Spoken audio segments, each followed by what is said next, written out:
et la diversité des civilisations. Et ceux, rares, qui recourent à des méthodes de soumission néocoloniales pour conserver une domination qui est en train de leur échapper.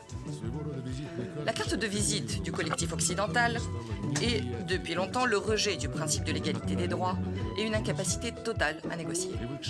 Habitués à regarder de haut le reste du monde, les Américains et les Européens font des promesses à tout va, prennent des engagements, notamment par écrit ou juridiquement contraignants, puis ils ne les respectent pas, tout simplement. Comme le relevait le président Vladimir Poutine, l'Occident est un véritable empire du mensonge. La Russie, comme tant d'autres pays, le sait de première main. En 1945, lorsqu'avec Washington et Londres, ensemble, nous achevions notre ennemi sur les fronts de la Deuxième Guerre mondiale, nos alliés de la coalition anti-hitlérienne préparaient déjà les plans de l'opération militaire intitulée Unthinkable, impensable, contre l'Union soviétique. 4 ans plus tard, en 1949, les Américains ont élaboré l'opération Drop Shot, consistant à lancer des frappes nucléaires de masse contre l'Union soviétique. Ces projets insensés sont restés lettres mortes. L'URSS a élaboré ses propres armes de vengeance. Il a fallu néanmoins que survienne la crise des missiles de Cuba en 1962, qui nous a précipités au bord de la guerre nucléaire, pour que l'idée de déclencher une telle guerre et l'illusion de pouvoir l'emporter cessent d'être le socle de la programmation militaire des États-Unis. Au moment de la fin de la guerre froide, l'Union soviétique a joué un rôle déterminant dans la réunification de l'Allemagne et dans la définition des paramètres d'une nouvelle architecture de la sécurité en Europe. Dans ce cadre, les autorités soviétiques puis russes ont reçu des garanties politiques concrètes de non-extension du bloc militaire de l'OTAN vers l'Est. Les enregistrements de ces pourparlers existent dans nos archives et dans les archives occidentales. C'est en accès libre. Mais ces promesses des dirigeants occidentaux n'ont été que mensonges. Ils n'avaient jamais eu l'intention de tenir leurs promesses. Les dirigeants occidentaux n'ont jamais semblé trouver gênant que rapprocher l'OTAN des frontières russes était une violation flagrante des obligations officielles prises au plus haut niveau dans le cadre de l'OSCE. Obligations consistant à ne pas renforcer sa propre sécurité aux dépens de la sécurité des autres et de ne pas laisser advenir en Europe une domination militaire et politique d'un pays, d'un groupe de pays ou d'une organisation. En 2021, nous avons assisté à un rejet hautain de nos propositions de conclure des accords sur des garanties de sécurité mutuelle en Europe, sans modifier le statut hors bloc de l'Ukraine. L'Occident a continué à mettre en œuvre systématiquement une militarisation du régime russophobe de Kiev, amené au pouvoir suite à un coup d'État sanglant et utilisé pour préparer le lancement d'une guerre hybride contre notre pays. Autre événement sans précédent depuis la fin de la guerre froide, la série toute récente d'exercices conjoints des États-Unis et de leurs alliés européens de l'OTAN, notamment en développant des scénarios où seraient utilisées des armes nucléaires contre le territoire de la Fédération de Russie. L'objectif annoncé, à savoir infliger à la Russie une défaite stratégique, cette folie a fini d'aveugler les politiciens irresponsables, imbus de leur propre sens d'impunité et ayant perdu tout instinct de survie élémentaire. Les pays de l'OTAN, avec Washington à leur tête, développent et modernisent leur potentiel offensif, mais essayent de transposer la confrontation armée dans l'espace extra-atmosphérique et informationnel. L'expansionnisme dangereux de l'OTAN s'est nouvellement manifesté par le biais de tentatives d'étendre sa zone d'influence à tout l'hémisphère Est, sous le slogan pernicieux de l'indivisibilité de la sécurité de la zone euro-atlantique et indo-pacifique. À cette fin, Washington crée et contrôle des mini-alliances militaro-politiques qu'il contrôle complètement, comme l'AUKUS, le trio États-Unis, Japon, République de Corée, le quatuor Tokyo, Séoul, Canberra, Wellington, incitant les membres de ces structures à coopérer en pratique avec l'OTAN. Des structures qui essayent de s'implanter dans l'Indo-Pacifique. L'objectif non dissimulé de tels efforts dirigés contre la Russie et la Chine est de causer l'effondrement de l'architecture régionale inclusive construite autour de l'ASEAN. Cela risque de faire surgir un nouveau foyer explosif de tensions géopolitiques qui s'ajouterait à l'Europe déjà en surchauffe. Cela donne l'impression constante que les États-Unis et le collectif occidental, qui leur est entièrement soumis, ont décidé d'appliquer la doctrine Monroe au niveau mondial. Une entreprise aussi illusoire que dangereuse. Mais ce n'est pas cela qui arrêtera les idéologues de cette nouvelle mouture de la Pax Americana. La minorité mondiale essaye de toutes ses forces de freiner l'évolution naturelle des choses. Dans la déclaration de Vilnius de l'OTAN, le renforcement du partenariat entre la Russie et la Chine est caractérisé comme étant une menace pour l'OTAN. Le président Macron, prenant récemment la parole devant ses ambassadeurs à l'étranger, s'est dit sincèrement préoccupé par l'élargissement du groupe BRICS, ce qui témoignait, selon lui, d'une situation sans cesse plus complexe sur la scène internationale. Je me réfère à ces propos qui risquaient d'affaiblir l'Occident, et notamment l'Europe. L'ordre mondial est en train d'être bouleversé, tout comme ses principes, ses différentes formes d'organisation. Organisation où l'Occident occupait et occupe toujours une position dominante. Fin de la référence à son propos. Que de révélations. Si quelqu'un se réunit sans nous, s'entend bien, sans nous, sans notre autorisation, eh bien, cela constitue une menace pour notre domination. La progression de l'OTAN dans la région de l'Asie-Pacifique, c'est une bonne cause. L'extension du groupe BRICS, ça, en revanche, c'est dangereux. La logique du processus historique reste néanmoins impitoyable. La tendance principale observée chez les États de la majorité mondiale est au renforcement de la souveraineté, à la défense des intérêts nationaux, des traditions, de la culture, des modes de vie. Ces États ne veulent plus vivre sous les ordres de qui que ce soit. Ils veulent développer des relations amicales et faire du commerce entre eux, mais aussi avec le monde entier, sur un pied d'égalité, dans l'intérêt mutuel de tous. On voit se développer des organisations et des alliances comme le groupe BRICS ou l'Organisation de Shanghai pour la coopération, qui donne au Sud global la possibilité de se développer ensemble et de défendre sa place qu'il mérite dans l'architecture multipolaire qui se forme objectivement. Je crois que c'est après 1945, au moment de l'établissement de l'ONU, qu'une véritable démocratisation au niveau mondial a semblé possible. Cela inspire de l'optimisme à tous ceux qui croient à la primauté du droit international, ceux qui souhaitent voir renaître l'ONU en tant que centre de coordination de la politique mondiale. Une ONU où l'on résoudrait des problèmes ensemble, en trouvant un équilibre honnête entre tous les intérêts. Il est évident pour la Russie qu'il n'existe pas d'autre voie à suivre. Pourtant, les États-Unis et le collectif occidental qui les suit à la lettre continuent à produire des conflits qui divisent artificiellement l'humanité en blocs hostiles et qui nous empêchent d'atteindre nos objectifs communs. Ils font tout ce qui est en leur pouvoir pour empêcher la création d'un ordre mondial multipolaire équitable. Le tout parce qu'ils cherchent à contraindre le monde à jouer selon des règles qui les aident à défendre leurs intérêts étriqués. Je voudrais appeler les politiques et diplomates occidentaux à relire encore une fois attentivement la Charte des Nations Unies. La pierre angulaire de l'ordre mondial créé au lendemain de la Deuxième Guerre mondiale, c'est le principe démocratique de l'égalité souveraine entre États, grands ou petits, indépendamment de leur forme de gouvernement ou de leur structure politique interne ou de leur ordre socio-économique. L'Occident continue à se considérer comme étant au-dessus du reste de l'humanité. Cela s'inscrit dans le droit fil de l'affirmation de M. Borrell, chef de la diplomatie européenne, quant au fait que l'Europe serait un jardin en fleurs entouré par la jungle. Il ne semble nullement troublé par le fait que dans ce jardin, on assiste à une débauche d'islamophobie et d'autres formes d'intolérance envers les valeurs traditionnelles de toutes les religions du monde.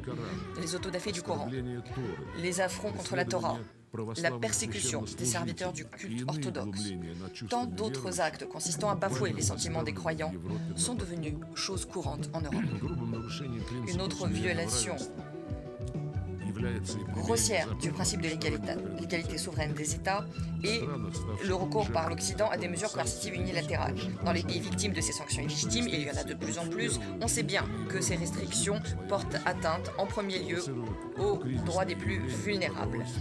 Cela engendre des crises sur les marchés alimentaires et énergétiques. Nous continuons à insister pour que soit immédiatement et entièrement levé le blocus commercial, économique et financier imposé à la Havane et qui est sans précédent dans ce qu'il a d'inhumain. Blocus qui est donc imposé par les États-Unis. Nous appelons également à ce que soit annulée la décision absurde de considérer Cuba comme un pays soutenant le terrorisme. Washington doit renoncer sans condition préalable à la politique de l'étranglement du Venezuela. Nous exigeons la levée des sanctions unilatérales des États-Unis et de l'Union européenne contre la République arabe syrienne. Ces sanctions sapent ouvertement son droit au développement.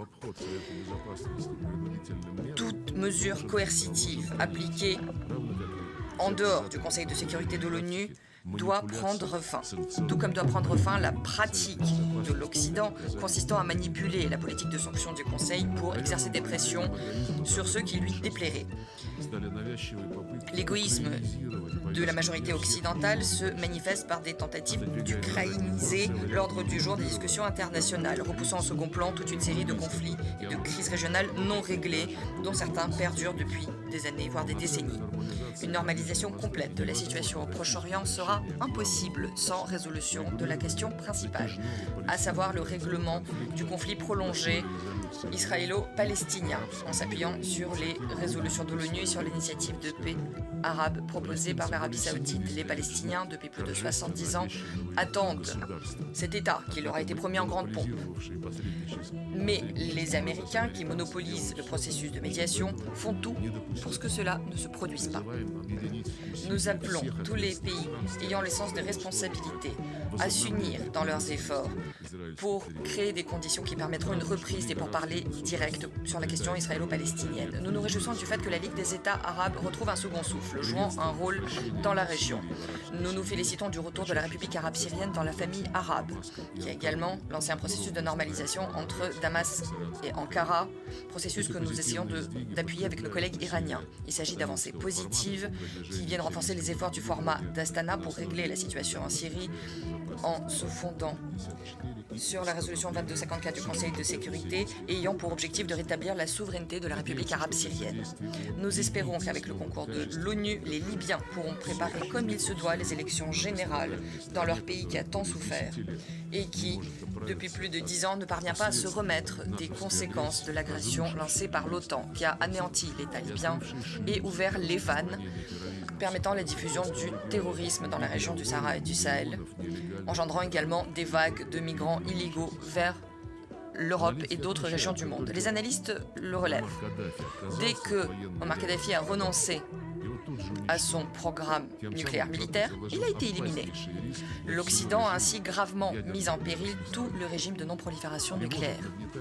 Nous sommes préoccupés également par le fait que Washington et ses alliés asiatiques alimentent une hystérie militaire dans la péninsule coréenne.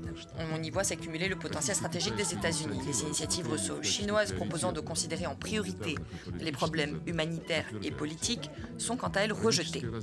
L'évolution tragique de la situation au Soudan n'est rien d'autre qu'une nouvelle conséquence des expérimentations désastreuses de l'Occident en matière d'exportation des dogmes démocratiques libéraux vers ce pays. Nous soutenons les initiatives constructives visant à régler aussi rapidement que possible le conflit interne au Soudan et surtout, en premier lieu, par le biais d'un soutien apporté au dialogue direct entre les parties en conflit. En observant la nervosité de l'Occident face aux derniers événements en Afrique, notamment au Niger et au Gabon, impossible de ne pas penser à la réaction de Washington et de Bruxelles face à ce que j'ai déjà mentionné, à savoir le coup d'État sanglant en Ukraine en février 2014. Au lendemain de l'accord sur le règlement de la situation, avec des garanties de l'Union européenne, accord qui a été simplement foulé aux pieds par l'opposition. Les États-Unis et leurs alliés ont soutenu ce coup d'État-là, le saluant comme une manifestation de la démocratie. Nous sommes forcément préoccupés par la dégradation qui se poursuit dans l'entité serbe du Kosovo. Les livraisons d'armes aux Kosovars, le concours qui leur est apporté pour créer une armée du côté de l'OTAN constituent une violation flagrante de la résolution fondatrice 1244 du Conseil de sécurité. Le monde entier voit se répéter dans les Balkans la triste histoire des accords de Minsk consacrés à l'Ukraine, qui prévoyait un statut spécial pour les républiques du Donbass et que Kiev a saboté ouvertement avec le soutien de l'Occident. Aujourd'hui encore, l'Union européenne refuse de forcer ses protégés du Kosovo à respecter les accords de Belgrade et de Pristina de 2013, portant création d'une communauté de municipalités serbes au Kosovo et qui serait dotée de droits spéciaux à utiliser leur langue et à vivre dans le respect de leurs traditions. Dans les deux cas, l'Union européenne était garante de ces accords. Et il semble que leur devenir soit le même. La qualité du sponsor détermine visiblement la qualité du résultat. Bruxelles, aujourd'hui, impose ses efforts de médiation à l'Azerbaïdjan et à l'Arménie, entraînant une vaste déstabilisation avec Washington au Caucase du Sud. La question aurait pu être réglée par le biais de la reconnaissance. La souveraineté des deux pays a été reconnue mutuellement. Il est donc temps de laisser ces deux pays vivre dans la paix. Le contingent de paix de la Fédération de Russie contribuera de toutes ses forces à cette cause. Nous appelons à mettre fin au processus de décolonisation conformément aux résolutions de l'Assemblée générale, à mettre fin aux pratiques coloniales et néocoloniales. Une illustration des règles que l'Occident va imposer au monde entier est la destinée des engagements pris en 2009 consistant à verser 100 milliards de dollars par an pour financer des programmes d'adaptation au changement climatique. Comparez donc ces promesses non tenues aux sommes que les États-Unis, l'OTAN et l'Union européenne ont consacrées à soutenir le régime raciste de Kiev, s'élevant jusqu'à 170 milliards de dollars depuis février 2022. Réfléchissez-y et vous verrez ce que font ces fameuses démocraties occidentales éclairées de leurs fameuses valeurs. Il est grand temps de réformer l'architecture de gouvernance mondiale. Les États-Unis et leurs alliés doivent renoncer à des mesures de dissuasion artificielles. Ils doivent cesser d'empêcher une répartition des quotas au FMI dans la Banque mondiale en termes de vote. Ils doivent reconnaître le poids financier et économique réel des pays du Sud global. Il faut également débloquer immédiatement le travail de l'organe de règlement des différends de l'OMC. L'élargissement du Conseil de sécurité est une autre problématique urgente. Cela doit impliquer une inclusion de davantage de membres représentant la majorité mondiale des pays d'Asie, d'Afrique et d'Amérique latine.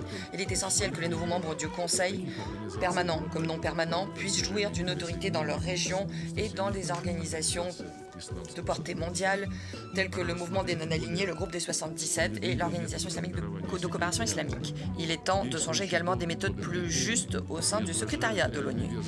Cela fait des années que les critères ne reflètent pas pleinement le poids des différents États et permettent une domination excessive de pays appartenant à l'OTAN ou à l'Union européenne.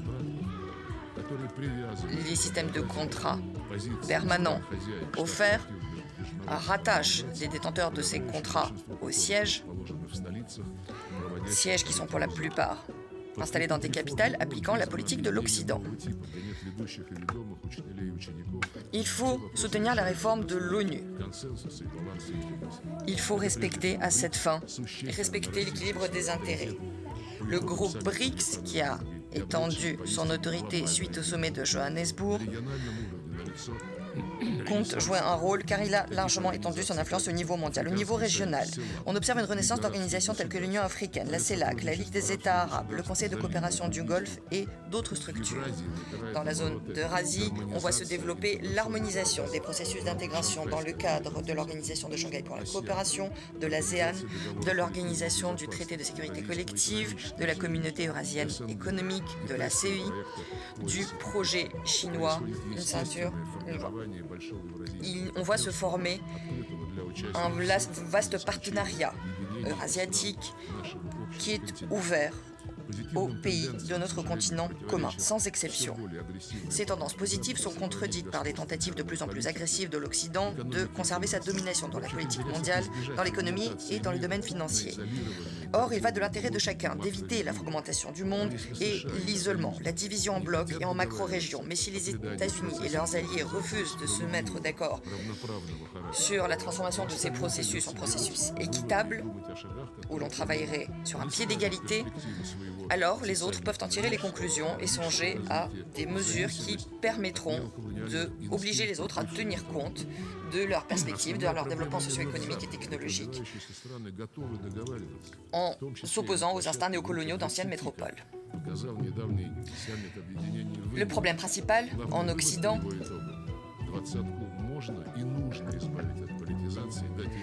est que les pays sont prêts à se mettre d'accord, notamment dans le cadre du G20. Cela a été révélé dans le cadre du sommet qui a eu lieu en Inde. La principale conséquence de ce sommet est que le G20 doit être dépolitisé. Il doit pouvoir travailler à ses objectifs premiers, à savoir développer des mesures acceptables pour tous dans le domaine de l'économie et des finances. Il est essentiel de profiter de ce moment. Toutes ces tendances doivent être prises en compte par le secrétariat de l'ONU. Sa mission est de réunir les États membres sous la houlette de l'ONU, et non pas à ses marges.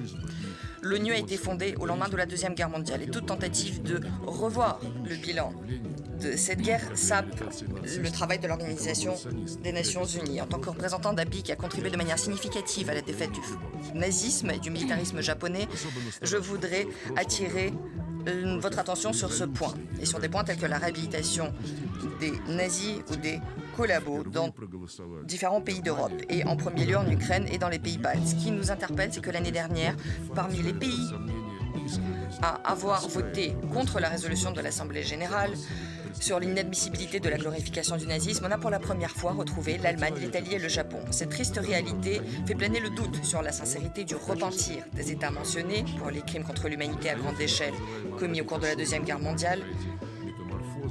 Nous appelons à prêter une attention particulière à ces métamorphoses qui vont à rebours de la position de la majorité des pays du monde et des principes de la Charte des Nations Unies. Aujourd'hui, comme tant de fois par le passé, l'humanité se trouve à nouveau à la croisée des chemins.